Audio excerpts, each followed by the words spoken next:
Alors, le mécanisme de la diminution de l'obstruction bronchique et du débit aérien dans la BPCO, en fait, il y a deux éléments complètement différents. Il y a premièrement l'atteinte des petites voies aériennes qui sont rétrécies parce qu'il y a l'inflammation, il y a la fibrose, mais il y a aussi des bouchons muqueux. Et ça augmente les résistances à l'écoulement de l'air. Mais aussi, il y a la destruction du parenchyme pulmonaire, c'est l'autre élément. Du fait d'une destruction alvéolaire, les espaces distaux sont également détruits, et ce qui fait que les alvéoles sont plus connectés aux bronches, et il y a une diminution de la force élastique, de rétraction élastique des alvéoles. C'est-à-dire que ce ballon qui se dégonfle à l'expiration, en fait, ne va plus fonctionner. Ça devient un ballon de baudruche. Donc, il y a deux éléments importants. Alors, c'est différent d'un emphysème centrolobulaire, point lobulaire. Ici, on parle d'emphysème centrolobulaire. Donc, l'épidémiologie de cette maladie, c'est quand même très fréquent. Alors, les statistiques ne sont jamais très précises. C'est 4 à 10% de la population de plus de 40 ans, ce qui correspond quand même à 3 millions de personnes atteintes. On compte 17 000 morts en France par cette maladie. Il y a 100 000 incidents respiratoires sous oxygène, ça les données sont plus précises. Et c'est au troisième rang des causes mondiales de mortalité après les maladies cardiovasculaires et les cancers. Alors les facteurs de risque, bien sûr, vous les connaissez parfaitement. Il y a la fumée de cigarette, il y a les produits industriels chimiques ou les poussières. Il y a donc le tabagisme passif et puis aussi donc la pollution à l'intérieur ou à l'extérieur des maisons.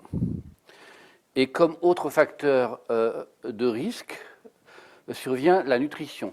Chez les gens malnutris, il semble que ce soit une augmentation de la fréquence, les infections récidivantes, le niveau socio-économique semble également un élément important.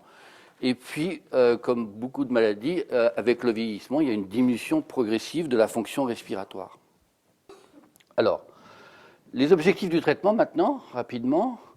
La première chose, c'est de tenter de prévenir l'aggravation fonctionnelle. On va voir qu'il y a une dégradation assez vite chez ces patients-là. Donc, c'est de prévenir l'aggravation du syndrome obstructif. Éventuellement, de réduire la mortalité. On verra uniquement l'oxygène au long cours est la seule thérapeutique qui a montré réduire la mortalité chez ces patients. Et puis il y a l'autre volet, donc c'est soulager les symptômes, améliorer la qualité de la vie, améliorer la tolérance à l'exercice, diminuer les exacerbations. Alors pour ce qui est de la première partie, prévenir l'aggravation de la maladie, donc pour ralentir le déclin fonctionnel, le seul traitement qui est vraiment efficace, c'est l'arrêt du tabac.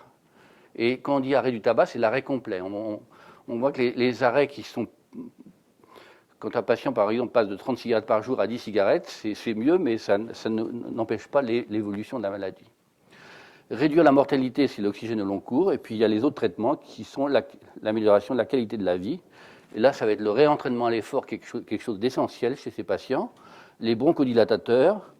Et contrairement à l'asthme, les corticostéroïdes inhalés sont quand même peu efficaces et avec peu de preuves.